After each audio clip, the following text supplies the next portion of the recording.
So today we're going to be subtracting mixed fractions. Let's get started.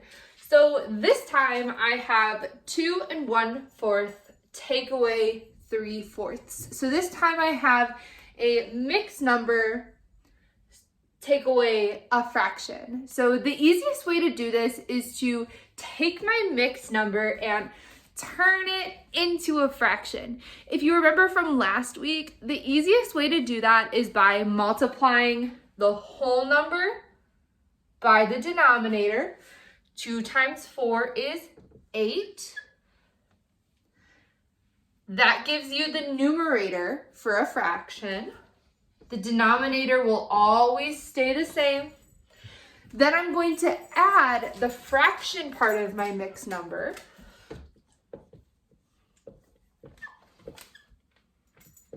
I know with fractions, I can add right across the top. I'm going to keep the denominator the same. I'm going to add the numerator. So 8 plus 1 is 9.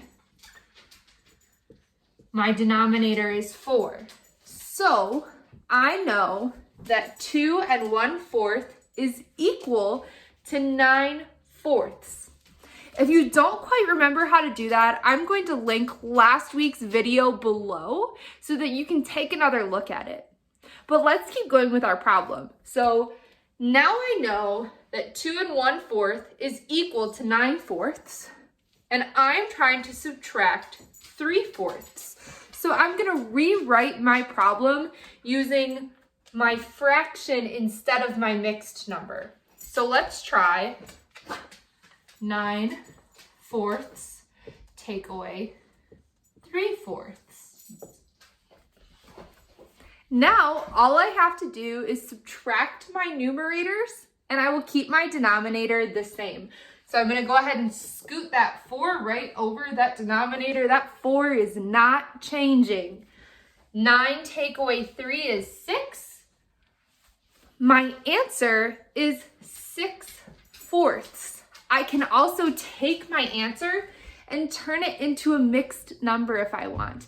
I know because the numerator is greater than the denominator that I can turn my fraction into a mixed number. To see how to turn a fraction into a mixed number, check out the linked video below if you don't quite remember from last week.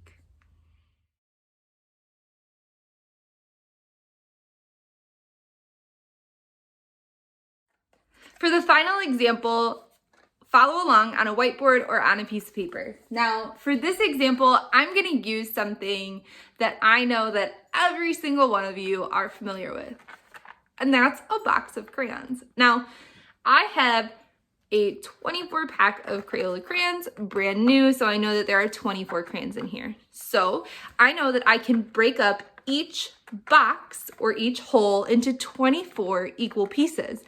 The crayons may be different colors, but we're gonna call them equal pieces for our example today. So let's say that I have 3 whole boxes of crayons.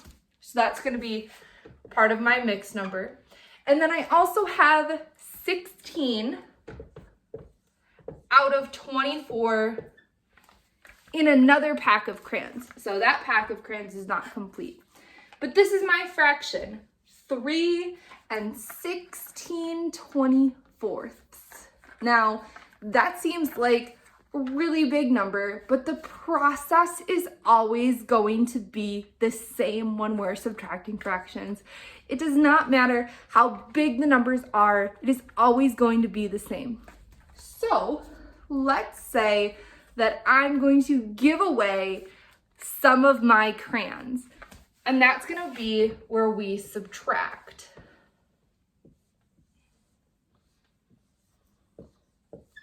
Let's say I give away 18 crayons or 18 pieces of a whole. A whole is 24, the denominator will always stay the same. I'm gonna put these aside so we can continue. So you guys, like we talked about last time, the easiest way to subtract fractions when we have a mixed number is to make both numbers into fractions and then subtract.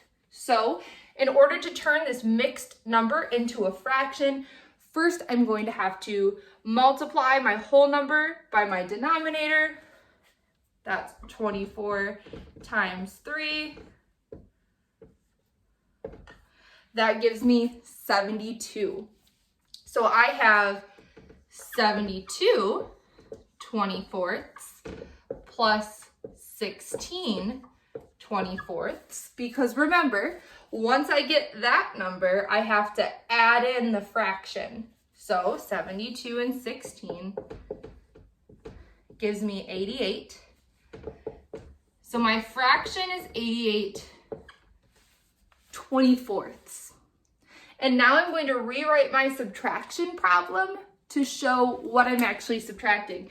And I'm going to change colors just so it's a little bit easier to see on my board. So now the problem that we're looking at is 88 24ths, which is just a different way of saying 3 and 16 24ths. They're equal to each other. Take away 18 24ths. Well, now I know that my denominator is going to stay the same. And I just need to subtract across the top, subtract those numerators. 88 take away 18 is going to give me 70. So my final answer in the form of a fraction would be 70 24ths. Now, when you work on this on your own today, you are absolutely gonna have smaller numbers to work with. I just wanted to show you a pretty tough example, and I just wanted to show you that no matter how big those numbers are, the process will always be the same for subtraction fractions. Thank you guys for watching. Remember, when you're working on your independent work, on the work you're doing on your own, you can always come back to this video and rewatch and pause, and we can work alongside one another so that it's easier for you to complete your independent work if you need a little bit of support.